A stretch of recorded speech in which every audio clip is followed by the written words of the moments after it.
secretive romantic relationship. Romantic may not necessarily mean sexual, meaning there may be romance but there's no sex. There may be sexual gratification but there's no sex. That takes it away from the physical domain of sexual intercourse, meaning you can be having an online affair. If you get sexual satisfaction outside of someone you call your partner, if you get sexual satisfaction whether in real time or online, you are actually having an affair. Jesus took it a step further, that whether you do it online or offline, Jesus said if it is in your mind, if you're finding sexual gratification by observing or meditating on a man or a woman, you look at a woman and in your heart, Jesus said if you begin to desire her sexually, you begin to fantasize having sexual intimacy with that woman. Jesus said you don't have to engage her online, you don't have to engage her physically. Jesus said an affair is actually taking place. In fact, Jesus said you've committed adultery. The Old Testament says no. The Old Testament said you have to be caught. You have to be caught together with evidence. Jesus said we don't need that evidence. If it is taking place in your heart, it is equal to the act. I'm going to say that again. If it's taking place in your heart, Jesus said it is equal to the act. Wow. So you're beginning to see now that our perspective to what we call affair is really going to get broadened today. It is a secretive and illicit consensual. Now when it comes to the consensual side of it, it means that if there is physical intercourse, it is not forced upon the other person. We agree. I either paid for it or you agreed to let me do it with you for whatever reason. It is consensual. It is not a rape. So when we talk about affair, it could be secretive, it could be emotional, it could be illicit, meaning it is between a married man and a married person, or two married persons who are not of the same partner, meaning as a man who is married, you are having an affair with another man's wife. It is an illicit relationship because it is outside your marital vows. And I'm coming over to singles now, because affair also includes the act of unfaithfulness, disloyalty, inconstancy to the person you have promised to spend the rest of your life with. So as a single man or single woman, you've already made a promise to somebody, you're engaged to somebody. The person has now shut the door to other persons. The person is in reserve. The person is betrothed to you. This person will not look east, west or south anymore because you've given this person a promise. But here you are, having secured the person into the prison of relationship with you. You are now breaking jail, and you are going to have unfaithful, disloyal, inconstant relationship with somebody else. It is called an affair. As a woman, you are engaged to a man, you are having a relationship with a man, he believes you are his, but at the same time, for whatever reason, you are having affairs with somebody else, whether for money, for pleasure, for whatever. That is also called an affair, because you've already given your pledge to somebody already. It is critical for you to understand that when we're dealing with affairs, it includes any romantic or sexual affair and relationship, and sometimes it can be for a brief moment.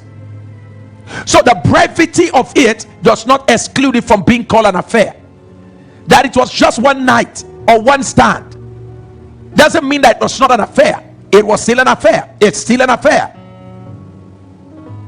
So if you're the type if you're the type that will jump into a city and make sure that in every community you stay overnight, there's always somebody to keep you company, and meanwhile you have a wife at home, or you have a fiance at home that you are giving your promise and your pledge to, and every time you travel to Dubai, in every hotel you have to hang out with somebody else. Now whether it's for a night, 2 hours, 1 hour, 30 minutes, whatever this time is, it is an affair. It is an affair. This is going to get deeper today. All right, it's an affair. All right, let's take it a little bit further. There are 3 types of affairs basically. There's what we call class 1 affair. That's kindergarten kind of affair.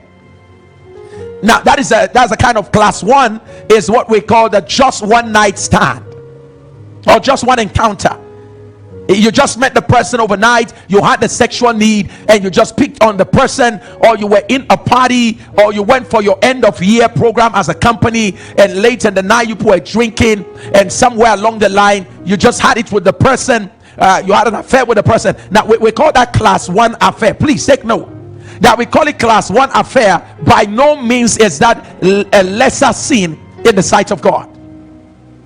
It's just that in the school of affairs, in the world of affair, that is class 1, and it's a just one night stand affair.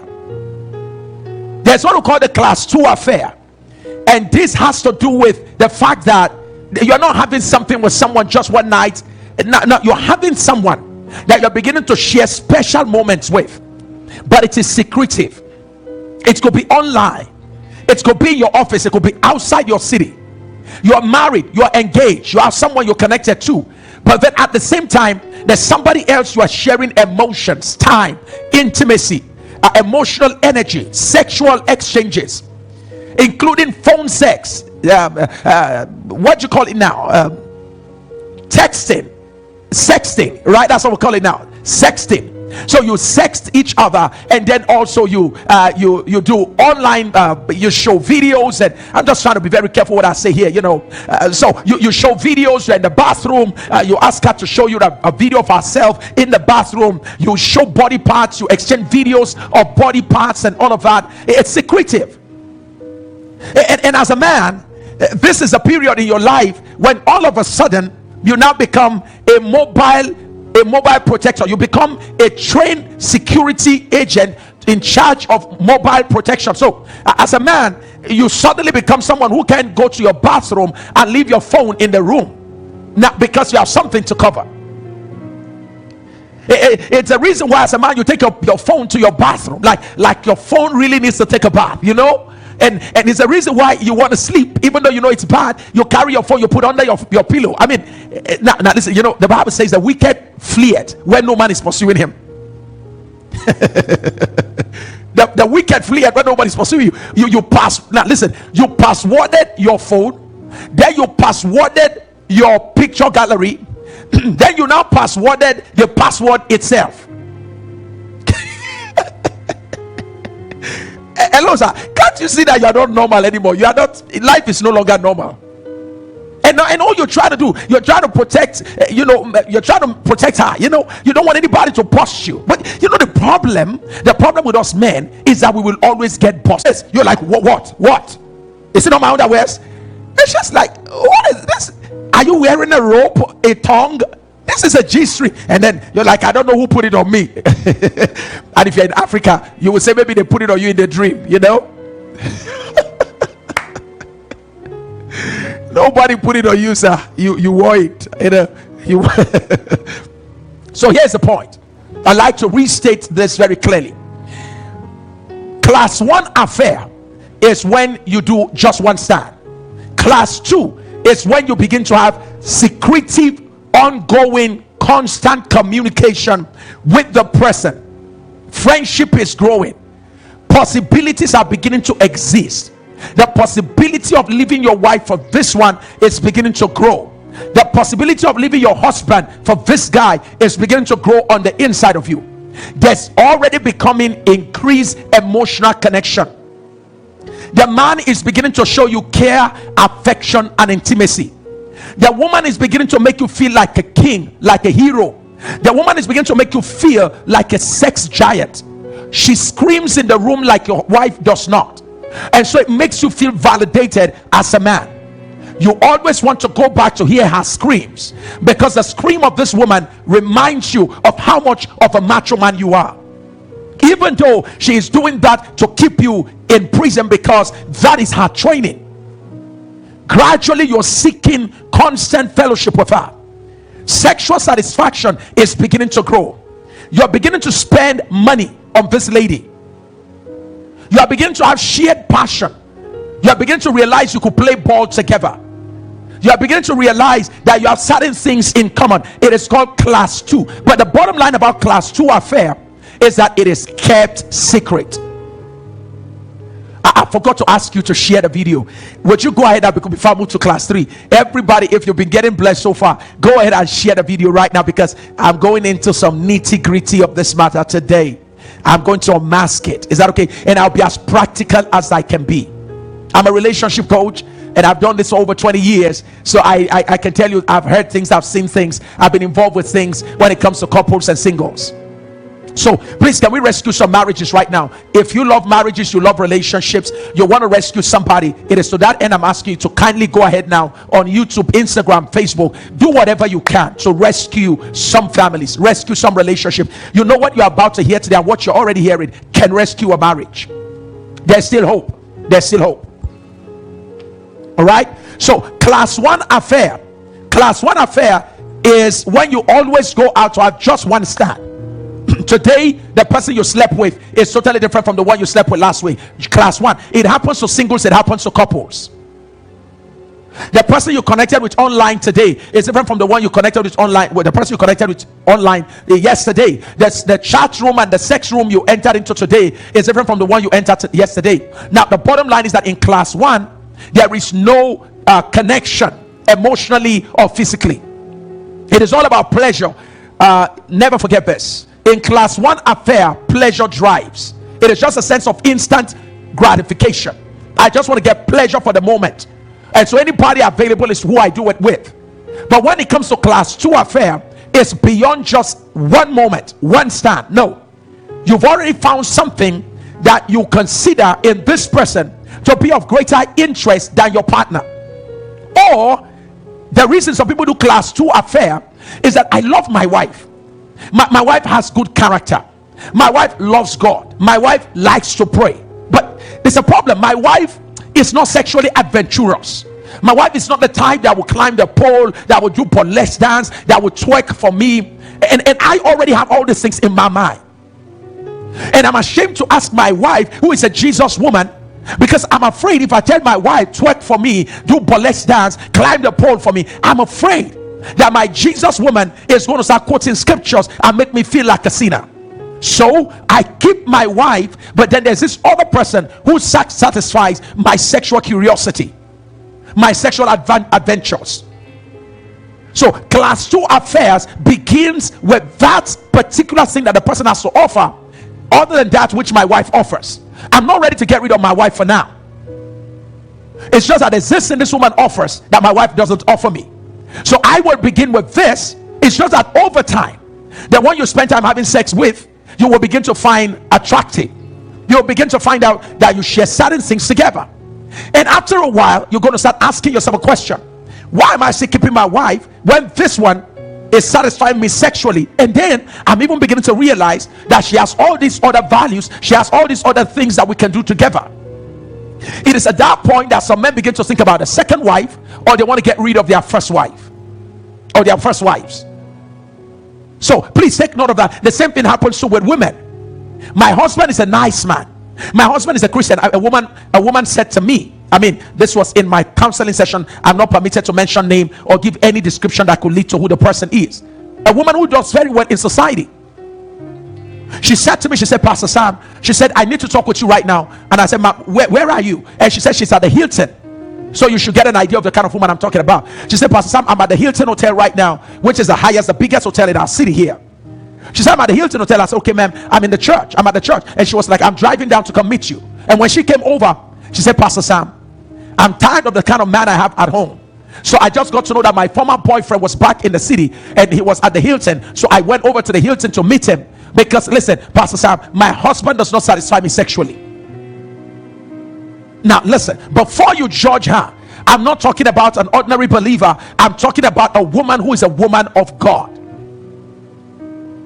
Before you start throwing religious stones at her, Follow me carefully. Let's talk about some of us. So class 2 affair is secretive. Class 3 affair is where there's deep commitment to one another, shared responsibilities. It is no longer private, it is no longer secretive, it is public. You've made your wife to know if you're married. You've told your fiance or fiance, listen, this is what is happening. I have this person in my life. You like it, fine. You don't like it, you can go. At this level, at class 3, there is no more shame, there is no more secrecy. It is open. The parties involved are sexually addicted to one another. Wow. Yes, flawless. You say men password the password. That's true. I mean, you know, men will password the password just to make sure. And unfortunately, we'll still get busted. You know, we'll still get busted. One day, your phone will be bad, and then you will say, okay, let them go and fix the phone. And you will forget that the guys who are fixing the phone can hack the phone, can open up the phone, and then that's how your secret will come to the public. All right? Let's take it to the next level right now. What are the causes of affairs? Now, if you have somebody you need to bring on board, get them on board now.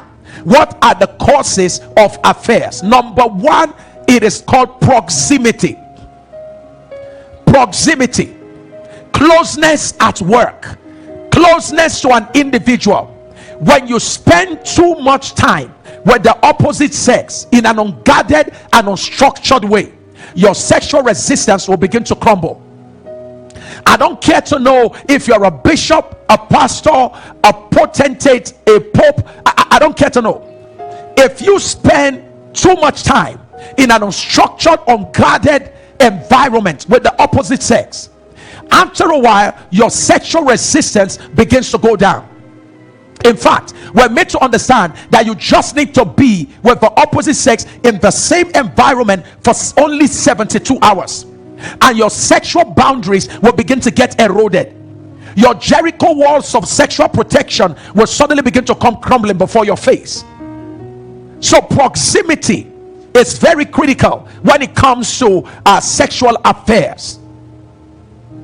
Here are some things I want to share with you. It will amaze you to know that in different work sectors, in different sectors of society, proximity increases affinity. I'm saying that again. Proximity increases affinity. Affinity increases affairs. Affairs increases infidelity. You will need to play this screen. You will really need to play this back, and you can use this to educate people. Is that okay?